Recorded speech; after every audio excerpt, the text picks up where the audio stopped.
नमस्कार दोस्तों, मैं अनिल गुप्ता आपका अपने चैनल समस्या के समाधान में एक बार फिर से आपका स्वागत करता हूं। दोस्तों, इस बार हम बात करेंगे मूलांक 8 वालों की, जिनका जन्म किसी भी महीने की 8 तारीख, 17 तारीख या 26 तारीख को हुआ है। उनका मूलांक 8 होता है। लेकिन आगे बढ़ने से पहले मैं एक बात आपसे शेयर करना चाहता हूँ कि मैंने पिछले एपिसोड में आपसे मूलांक 7 वालों के लिए बात की थी। तो उसमें मैंने नरसिंह भगवान की पूजा के बारे में आपको बताया था। लेकिन कई लोगों के मेरे पास फ़ोन कॉल आए हैं।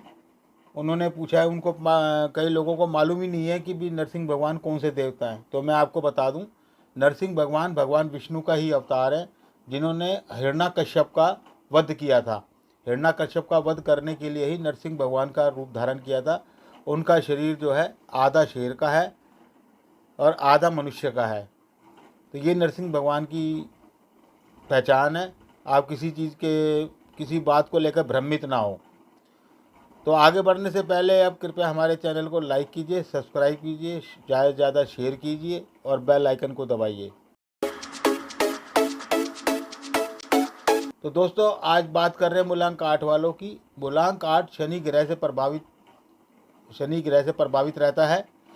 चूँकि शनि ग्रह अपने आप में एक अलग किस्म का ग्रह है, एक बहुत रहस्यमयी ग्रह है, तो इसीलिए मूलांक 8 वालों का जीवन भी बड़ा रहस्यमयी होता है। इनके बारे में कोई नहीं जान सकता कि ये कब क्या करने वाले हैं और क्या नहीं करेंगे। इसलिए इन शनि ग्रह से प्रभावित ये मूलांक 8 वाले भी बड़े रहस्यमयी बने रहते हैं। शनि का प्रभाव 2.5 वर्ष से लेकर 30 वर्ष तक रहता है और प्रत्येक राशि पर ये 2.5 साल के लिए आता है और 30 वर्ष के अंदर पूरी राशियों का चक्कर पूरा कर लेता है। चूँकि शनि एक विशिष्ट ग्रह है, कई लोग इसे अशुभ ग्रह मानते हैं और कई इसे कर्मठ ग्रह मानते हैं। इस प्रकार शनि ग्रह से प्रभावित मूलांक 8 वाले के व्यक्ति के जीवन में उथल पुथल मची रहती है। हर जीवन भर वो संघर्ष करता रहता है। शनि एक वायु तत्व प्रधान ग्रह है। जिस प्रकार हवा मंदी मंदी चलती है तो सबको बहुत अच्छी लगती है, और जब वो तूफान आंधी का रूप धारण कर देती है तो पूरा विश्व त्राही त्राही कर उठता है। इसी प्रकार शनि ग्रह से प्रभावित मूलांक 8 वाले जब तक किसी से प्रेम करते हैं तो उसके सहायता सेवा खूब तन मन धन से करते हैं, और जब उनकी आस्था उसके ऊपर से उड़ जाती है, वो उनका शत्रु बन जाता है, तो उसको समूल नाश करने के लिए जी जान से जुट जाते हैं। उसको मतलब शत्रु को बिल्कुल ख़त्म करने के लिए जी जान से जुट जाते हैं। मूलांक 8 वालों को साधारण लोग प्राय समझ नहीं पाते हैं, इसलिए ये अलग थलग पड़े रहते हैं और ये लोग भारी प्रेम प्रदर्शन तो करते ही नहीं है। इस कारण जो लोग हैं इनको रूखा और कठोर समझने लगते हैं। लेकिन ये लोग इस बात की परवाह नहीं करते, ये अपने में ही मस्त रहते हैं और इनकी धार्मिक प्रवृत्ति तो बिल्कुल नहीं होती है। अगर इनकी धार्मिक भावना जाग जाए तो ये इतनी हद पार कर जाते हैं कि अंधविश्वास का भी सहारा लेने लग जाते हैं। मूलांक 8 वाले किसी काम का उत्तरदायित्व या तो लेते नहीं हैं। अगर उत्तरदायित्व ले लेते हैं तो उसे पूरा करके ही छोड़ते हैं, चाहे इनको उसमें हानि ही उठानी पड़े, और उसको पूरा करने के चक्कर में ये अपनी जेब से भी खर्च कर डालते हैं। ये एक किस्म की हानि ही है। इस तरह के कार्य में ये किसी के भी विरोध की चिंता नहीं करते हैं। इस कारण इनके जो हैं कई लोग कट्टर दुश्मन बन जाते हैं, और ये जो भी काम करते हैं ना, बिना शोर शराबे के करते हैं। ढोल नहीं पीटते कि मैं ये कर रहा हूँ, मैं वो कर रहा हूँ, और उसके जो है दूरगामी परिणाम निकलते हैं। इनका जो भी काम किया हुआ होता है ना, एकदम ठोस होता है, ठोस, खोखला नहीं होता, ठोस होता है एकदम। और जब वो काम पूरा हो जाता है, जो लोगों को पता चलता है कि भाई फलां आदमी ने ये काम कर दिया, तो उसकी बहुत सराहना करते हैं काम की। मूलांक 8 वाले या तो अपने जीवन में सफलता प्राप्त करेंगे या असफल होंगे, ये इनकी खास विशेषता है। अगर ये सफल होने लगे तो ये इतने सफल हो जाएंगे कि सबको पीछे छोड़ देंगे। अगर असफल होने लगे तो इतने असफल हो जाएंगे कि इनको कोई सहारा देने वाला भी नहीं मिलता। मूलांक 8 वाले दूसरों के प्रति जो उदारता का और सहृदयता का कार्य करते हैं, उसका फल इन्हें जीते जी नहीं मिलता है। किसी के साथ भलाई करेंगे या कुछ अच्छाई करेंगे तो जीते जी इन्हें फल नहीं मिलेगा। इन्हें फल कब मिलेगा? जब ये स्वर्गवासी हो जाएंगे।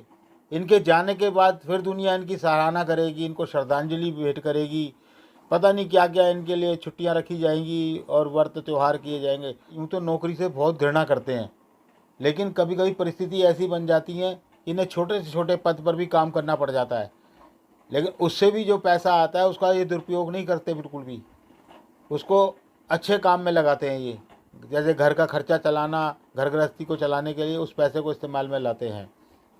कई लोग तो इस अंक को इतना अशुभ मानते हैं, बहुत ज़्यादा, क्योंकि ये शनि से प्रभावित है, लेकिन अगर ये उनके अनुकूल हो जाए तो लाखों करोड़ों का स्वामी बना देता है ये।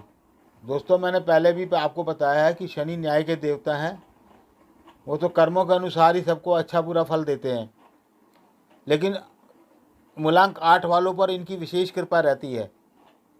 अगर मूलांक 8 वालों के ये अनुकूल हो जाएं तो उनको पता नहीं कहाँ से कहाँ पहुँचा देते हैं। मूलांक 8 वालों के जीवन में मनोरंजन का तो क्षण आता ही नहीं है, ये कभी आमोद मनोरंजन करना जानते ही नहीं। क्यों? इन्हें बस निरंतर काम करना है, निरंतर वो काम इनको क्या करना है, वो शनिदेव ही इनसे काम करवाते हैं, इनको मेहनत करवाते हैं कि जिनसे इनका ध्यान भटके नहीं और कहीं बुरी जगह इनका ध्यान न लगे, और ये धन कमाने में अपना समय सारा व्यतीत करते हैं, जिससे इनकी घर गृहस्थी सही ढंग से चल सके। मूलांक 8 वाले दिखावा पसंद नहीं करते, इसलिए पुराने रीति रिवाजों और पुरानी परंपराओं से बंधे नहीं रहते, इसलिए लोग प्राय इनको गलत ही समझते हैं।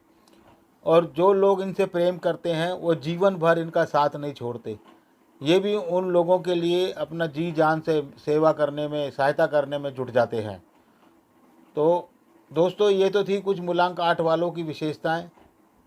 अब मैं इनको लिए कुछ सावधानियां बताऊंगा, जो सावधानियां अगर ये दोष वगैरह अपने जो भी हैं वो सुधार लेंगे तो जो बातें मैंने पीछे बताई हैं उनमें बहुत ज़्यादा सुधार हो जाएगा और इनका जीवन बहुत सुखमय हो जाएगा।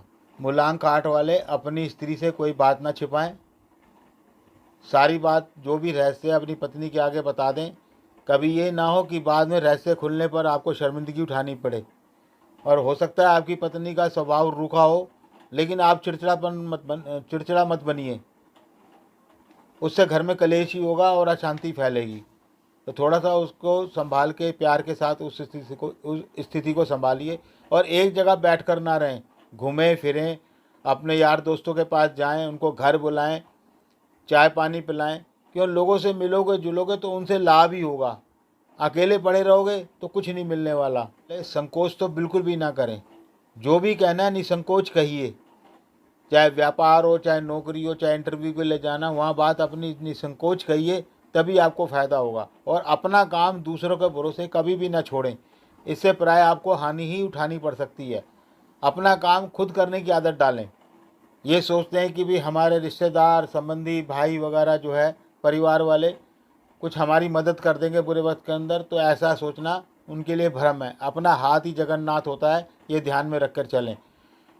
और जब बुरा टाइम चल रहा हो तो बिल्कुल अपने मन को शांत बनाए रखें। मूलांक 8 वालों के शत्रु और विरोधी भी बहुत हो सकते हैं, लेकिन घबराने की ज़रूरत नहीं है। आप अपने लक्ष्य की ओर निरंतर बढ़ते चले जाइए, आखिर में विजय आपकी ही होनी है। जिस टाइम मूलांक 8 वालों का समय बुरा चल रहा हो, परिस्थिति उनके विपरीत हो, तो किसी प्रकार का लेन देन ना करें, कोई व्यापारिक समझौता ना करें। तो ये तो थी कुछ सावधानियाँ। अब मैं इनको बताता हूँ कि इनके लिए रतन कौन सा सजेस्ट किया गया है।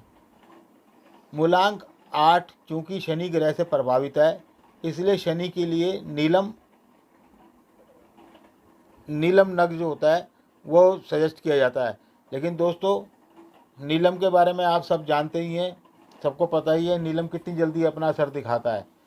तो मैं यही कहूँगा कि नीलम की जगह आप गहरे नीले रंग का या काले रंग का रुमाल अपने पास रखें, या गहरे नीले रंग का या काले रंग का धागा, डोरा जो है अपने हाथ में बांधें।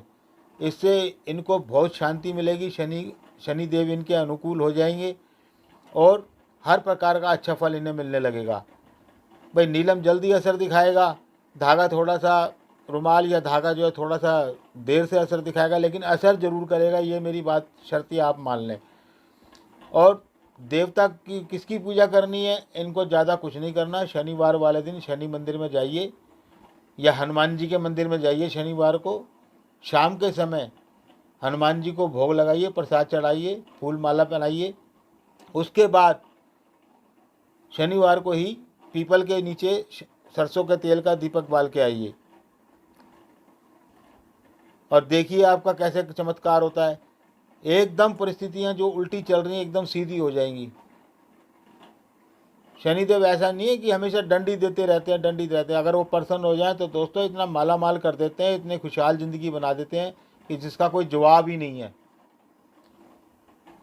तो दोस्तों ये तो थी मूलांक 8 वालों के बारे में बातें। और आज का मैं टिप्स देता हूँ आपको एक, कभी भी अपने घर के अंदर या मंदिर में या दुकान के गल्ले में कोई रुद्राक्ष या शंख या किसी का कोई तवीज़ वगैरह है या शिवलिंग, बहुत से लोग घर के अंदर शिवलिंग भी रख लेते हैं कई तरह के, इन चीज़ों को कृपया ना रखें। अगर इनको रखना है तो इनकी विधिवत पूजा करें रोज़ाना, और नहीं तो इनको मंदिर, अगर आपके पास है तो मंदिर में जाके चढ़ाया है। शंख है तो विष्णु भगवान के आगे रखिए आए, शिवलिंग है तो शिव जी के पास रखिए आए, और रुद्राक्ष है तो वो भी शिव जी को अर्पण कर दें। बाकी जो भी आपके गंडे तवीज़ वगैरह जो कुछ हैं वो सब नदी में प्रवाहित कर दें। आप अपने मन को साफ रखिए, प्रभु का ध्यान रखिए, प्रभु भक्ति में लीन रहिए, बस यही आपका बेड़ा पार लगाएंगे। तो दोस्तों आज यहीं तक, आगे मूलांक 9 वालों के बारे में आपसे बात करेंगे। तब तक के लिए आज्ञा दें। नमस्कार।